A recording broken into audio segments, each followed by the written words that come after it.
ষষ্ঠ শ্রেণীর শিক্ষার্থীরা সবাইকে স্বাগতম। ইংলিশ বইয়ে আমরা আজকে চ্যাপ্টার 9-এর পোলাইটনেস অর্থ ভদ্রতা এ বিষয়ে আলোচনা করছি। চ্যাপ্টার 9 আমাদের পেজ নং 67। এখানে রয়েছে কিছু নিউ ভোকাবুলারিজ, এক্সপ্লেইন, বড়, ডিডাকশন, ডিজবি, beach, bullying, frequently, predicate, community. আমরা এই শব্দগুলোর অর্থ বাংলায় জেনে নেই। আমাদের এই শব্দগুলোর অর্থ হলো, যদি আমরা একটু দেখি তাহলে এখানে শব্দগুলো হলো এক্সপ্লেইন, যার অর্থ ব্যাখ্যা করা, বড় এর অর্থ হলো ধার করা, ডিডাকশন এর অর্থ হলো কাটা বা বাদ দেওয়া, ডিজবি অমান্য করা, বিচ সমুদ্র সৈকত, বুলিং ধমক দেয় আর কি, ধমকের যে কাজটা সেটা, ফ্রিকোয়েন্টলি অর্থাৎ ভয় দেখানো, বুলিং ফ্রিকোয়েন্টলি ঘন ঘন, প্রিডিক শব্দের অর্থ হলো অনুমান, কমিউনিটি শব্দের অর্থ হলো সম্প্রদায়। তাহলে আমরা এই শব্দগুলোর অর্থ জেনে নিলাম। এখন আমাদের পরবর্তীতে রয়েছে, আমরা দেখতে পাচ্ছি 9.1, in groups talk about a situation where you asked for help from your teacher, friend or senior.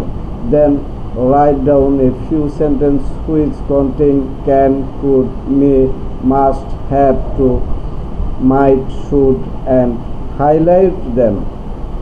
এই কথাটার অর্থ আমাদের বাংলায় লেখা আছে। আমরা যদি দেখি, লেখা আছে ইন গ্রুপস অর্থ হলো দলে, টক অ্যাবাউট সিচুয়েশন একটা অবস্থার কথা তোমরা বলো বা চিন্তা করো, অবস্থা সম্পর্কে তোমরা বলো। আর যেখানে ইউ আস্কড ফর হেল্প, যেখানে তোমাকে বলা হলো সাহায্যের জন্য, অর্থাৎ তোমাকে সাহায্য চাইতে বলা হয়েছে কোনো কিছুর জন্য। ফ্রম ইউর টিচার, তোমার শিক্ষকের কাছে, ফ্রেন্ড বন্ধুর কাছে, অর এ সিনিয়র অথবা তোমার চেয়ে বয়সে বড় এমন কারো কাছে তোমাকে সাহায্য চাইতে বলা হয়েছে। এরকম একটা অবস্থা নিয়ে তুমি চিন্তা করো তোমরা দলে। এখন then write down a few sentence which contain, নিচে কতগুলো বাক্য লেখো, সেন্টেন্স, ফিউ অর্থ কিছু, কয়েকটি বাক্য লেখো, হুইচ কন্টেইন অর্থাৎ যেগুলোতে থাকবে, ধারণ করবে, can, could, may, must, have to, might, should and highlight them. Highlight অর্থ যেগুলো তো ধারণ করবে, যেগুলো প্রাধান্য থাকবে। হাইলাইট শব্দের অর্থ হলো প্রাধান্য থাকা।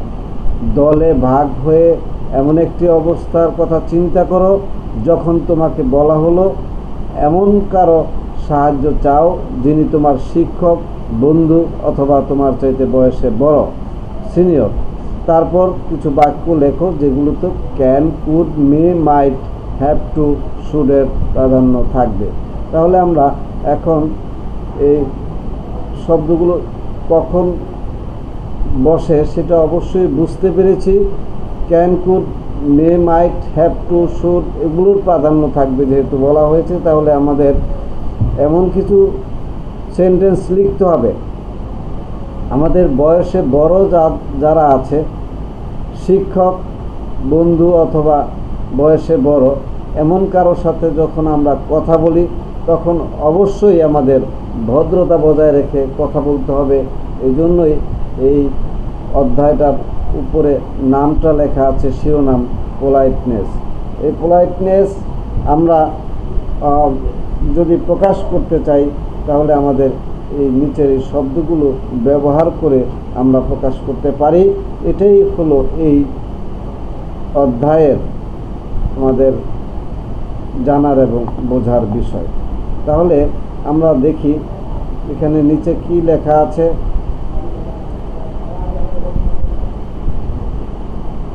নিচে লেখা আছে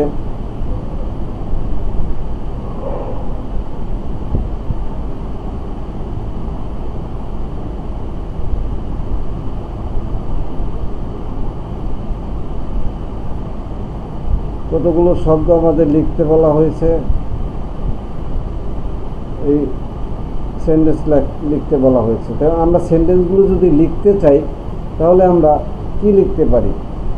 আমাদের যে শব্দগুলি ব্যবহার করতে বলা হয়েছে ক্যান, কুড, মে, মাইট, এই শব্দগুলো তা আমরা মুখে মুখে বলি, বলার পর বারবার শুনি কখন আমরা ক্যান ব্যবহার করতে পারি, কখন মে ব্যবহার করতে পারি, কুড ব্যবহার করতে পারি, মাস্ট ব্যবহার করতে পারি। এই আলোচনাটাই আমাদের শুনতে হবে।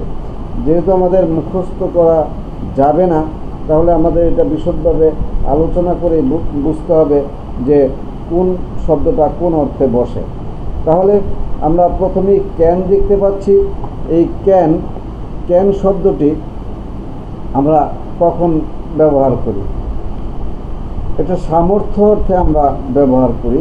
এই ক্যান দিয়ে আমরা কোনো সামর্থ্য অর্থে ব্যবহার করি, অর্থাৎ কোনো কিছু পারি এমন অর্থে আমরা এটা ব্যবহার করি। যেমন আমরা বলতে পারি I can do the work. I can do the work. I can do the work অর্থ হলো আমি কাজটি করতে পারি। অর্থাৎ কেউ কোনো কিছু করতে পারে এমন যদি আমরা বুঝি তাহলে এই ইংরেজিটা আমরা এভাবে করতে পারি, I can do the work, আমি কাজটি করতে পারি। We can speak in English. We can speak in English অর্থ আমরা ইংরেজিতে কথা বলতে পারি। We can speak in English. এরপর আমরা বলতে পারি anybody can solve the problem. Anybody can solve the problem. যে কেউ সমস্যাটার সমাধান করতে পারে। Anybody can solve the problem. আমরা বলতে পারি I can swim in the river. I can swim in the river. I can swim in the pond অর্থাৎ আমি নদীতে সাঁতার কাটতে পারি। I can swim in the river. I can swim in the pond, আমি পুকুরে সাঁতার কাটতে পারি। I can ride A bicycle, আমি একটা সাইকেল চালাতে পারি। তাহলে আমরা জানলাম ক্যান কখন ব্যবহার হয়। এরপর আমাদেরকে যেহেতু ভদ্রতা প্রকাশ পায় এমনভাবেই সেন্টেন্সগুলি তৈরি করতে হবে, তাহলে এখানে রয়েছে কুড। এই কুড শব্দটা আমরা কোনো কিছু পারত এই অর্থে ব্যবহার করতে পারি। কোনো কিছু পারত এরূপ বোঝালে আমরা এই কুড শব্দটা ব্যবহার করি। যেমন আমি কাজটি করতে পারতাম, I could do the work. I could do the work. সে নাচতে পারত, he could dance. He could dance. সে ফুটবল খেলতে পারত, হি কুড প্লে ফুটবল। এখন আমাদের কথা হলো এই শব্দগুলো, এই সেন্টেন্সগুলো তো আমাদের এই ভদ্রতা প্রকাশ করার জন্য আমরা দেখছি না। আমাদের তাহলে এই ভদ্রতা প্রকাশ করতে হলে সেন্টেন্সগুলি কেমন হবে? ভদ্রতা প্রকাশ করতে হলে আমাদের সেন্টেন্সগুলি প্রশ্নবোধক হবে। সেইটা আমরা নিচে একটি প্যাসেজ দেখতে পাচ্ছি যেখানে ক্যান, কুড, মের ব্যবহার রয়েছে। আমরা এই প্যাসেজটাও একবারে বুঝতে চেষ্টা করি এবং উপরের সেন্টেন্সগুলো যেই ভদ্রতা সহকারে কিছু সেন্টেন্স লিখতে বলা হয়েছে সেটাও বুঝতে চেষ্টা করি। এখানে একটা সেন্টেন্স আছে, স্টুডেন্ট বলছে may I come in sir. তাহলে এই মে অর্থ অনুমতি চাওয়া। অনুমতি চাওয়া কোনো কিছু যদি অনুমতি চাওয়া হয় মে, তাহলে সেখানে আমরা এই মে দিয়ে বুঝি আমাদের অনুমতি চাওয়া। এই মেয়ের অনুমতি চাওয়া এটা যখন বোঝায় তখন মেয়ের পরে আমরা দেখতে পাচ্ছি সাবজেক্টটা I. May I come in sir, আমি কি আসতে পারি? তাহলে বিষয়টি আমরা অত্যন্ত সুন্দরভাবেই বুঝতে পারছি যে মে অর্থ পারা। এই মে শব্দটি আমরা কোনো কিছু সম্ভাবনা অর্থে ব্যবহার করি, আবার আমরা যদি মে শব্দটি সাবজেক্টের আগে আমরা দেখতে পাই তাহলে এটা অনুমতি বোঝাবে, may I come in sir. আমরা যদি কুড দিয়ে আরেকটি প্রশ্ন এখানে আছে সেটা লক্ষ্য করলে ক্যান আই প্লিজ, এই যে আরেকটা আছে ক্যান আই প্লিজ, এই শব্দটাও আমাদের এখানে ক্যান আই প্লিজ যেহেতু, তাহলে আমাদের এই শব্দটা আমাদের কি বোঝানো হয়েছে, can I please borrow your book. এটাও আমাদের ভদ্রতা অর্থে ক্যানটা প্রথমে ব্যবহার হয়েছে। তাহলে আমরা কি দেখলাম, ক্যান ভদ্রতা অর্থে সাবজেক্টের আগে প্রশ্নবোধক চিহ্ন শেষে বসিয়ে দিলে আমাদের এটা ভদ্রতা প্রকাশ পায়। তাহলে may I come in sir, এটা দিয়েও আমাদের ভদ্রতার সাথে প্রশ্ন করা আমরা এটা বুঝতে পারি। তাহলে দুটি সেন্টেন্স আমরা দেখলাম।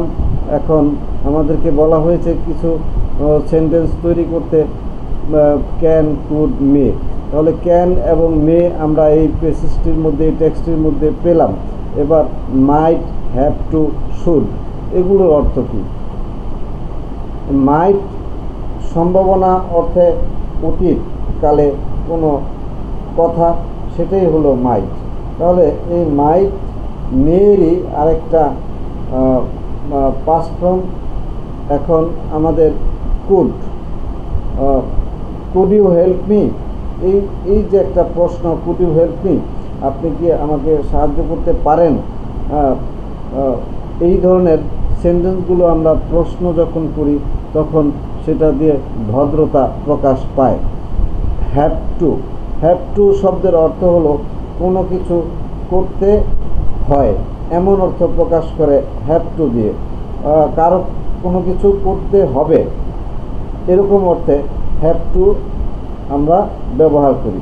হ্যাভ টু এর পরে ভার্বটা প্রথম যে আমরা প্রেজেন্ট ফর্ম বা বেস ফর্ম সেটাই বসে।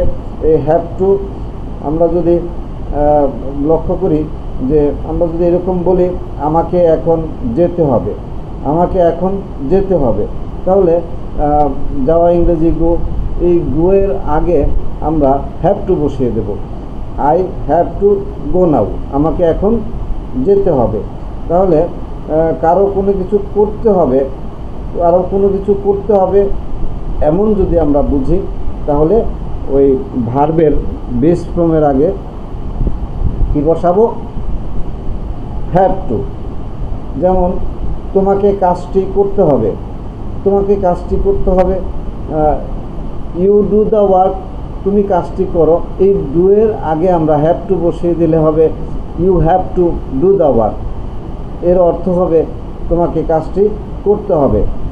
আর যদি বলি তাকে এখানে আসতে হবে, তাকে, হি, আসা ইংরেজি কাম, এই কামের আগে একটা আমরা যদি হ্যাভ টু বসাই তাহলে হবে না, হি এর সাথে হবে হ্যাজ টু। তাহলে এটা হবে কি, he has to come here, তাকে এখানে আসতে হবে। আমরা তাহলে এই হ্যাভ টু দিয়ে করলাম কয়েকটি সেন্টেন্স। এখন শুড, শুড এর প্রাধান্য থাকবে। শুড অর্থ কি? শুড অর্থ আমরা যখন কোনো কিছু উচিত এমন বুঝি, কোনো কিছু উচিত উচিত এমন বুঝি তখন আমরা কি এই শব্দটি ব্যবহার করব ভার্বের প্রেজেন্ট ফর্মের আগে, অর্থাৎ এই হ্যাভ টু এর মতোই। যেমন আমরা যদি বলি তোমার বেশি বেশি পড়া উচিত, তোমার বেশি বেশি পড়া উচিত, তাহলে বেশি বেশি ইংরেজিটা হলো মোর অ্যান্ড মোর। পড়া ইংরেজি রিড, তোমার তাহলে তুমি, you read more and more. তুমি পড়ো বেশি বেশি। এখন এই রিডের আগে যদি আমরা একটা এই শুড ব্যবহার করে দেই, তাহলে এর অর্থ হয়ে যাবে তোমার বেশি বেশি পড়া উচিত। তাহলে সেন্টেন্সটি হবে you should read more and more. এখন যদি আমরা বলি তোমার গভীরভাবে চিন্তা করা উচিত, গভীরভাবে চিন্তা করা উচিত, চিন্তা করা ইংরেজি থিঙ্ক, তাহলে আমরা গভীরভাবে ইংরেজি deeply, think deeply, you think deeply. এর আমরা থিঙ্কের আগে যদি একটা শুড ব্যবহার করি, তাহলে সেন্টেন্সটি হবে you should think deeply, you should think deeply. এর অর্থ হলো তোমার গভীরভাবে চিন্তা করা উচিত, তোমার গভীরভাবে চিন্তা করা উচিত। আমাদের পিতামাতাকে সম্মান করা উচিত। যদি এটা আমরা বলি, তাহলে we should respect our parents. Respect অর্থ সম্মান করা। এখন প্রত্যেক মানুষের জ্ঞান অর্জন করা উচিত। প্রত্যেক মানুষের কী করা উচিত? জ্ঞান অর্জন করা। এই কোনো কিছু অর্জন করা, জ্ঞান, এই জ্ঞান অর্জনের সময় আমরা একুয়ার শব্দটা ব্যবহার করব অর্জন করা অর্থে, অর্থাৎ একুয়ার নলেজ, জ্ঞান অর্জন। প্রত্যেক মানুষের জ্ঞান অর্জন করা উচিত। তাহলে এটার অর্থটা আমরা যদি ইংরেজিতে করি, every man should, every man should acquire knowledge. প্রত্যেক মানুষের জ্ঞান অর্জন করা উচিত। আমরা যদি বলি প্রত্যেকের ইংরেজি শেখা উচিত, প্রত্যেকের ইংরেজি শেখা উচিত, তাহলে লার্ন, শেখা ইংরেজি learn. Everybody should learn English, everybody should learn English. তাহলে আমরা এখানে বলা হয়েছে কিছু সেন্টেন্স লিখতে, আমরা এই সেন্টেন্সগুলি আলোচনা করলাম। এখন আমাদের যে কাজটি করতে হবে সেটা হলো, বলা হয়েছে নাও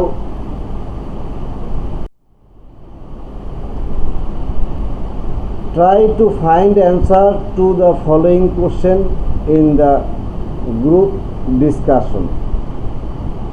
What do the highlight words mean? এই হাইলাইট শব্দগুলোর অর্থ কী? তাহলে আমরা তো এই অর্থগুলো জানলাম। এখন হোয়াট আর দে কল্ড, এগুলোকে কী বলা হয়? এগুলোকে কি বলা হয়? বলা হয়েছে যে এই হাইলাইট শব্দগুলো কি, এগুলিকে কি বলা হয়? কি বলা হয় এগুলোকে বলা হয় ভদ্রতা অর্থে আমরা যে শব্দগুলি ব্যবহার করি, এগুলোকে কি বলা হয়? এখানে আমাদের বুঝতে অবশ্যই যদি সমস্যা হয়, তাহলে আমাদের অর্থগুলো ভালো করে বুঝে নিতে হবে। এগুলো polite request by using can, could, may. Polite request ভদ্রতার সাথে অনুরোধ, ক্যান, কুড, মে, এই শব্দগুলো ব্যবহার করে। তাহলে আমরা উপরে what do the highlight words mean,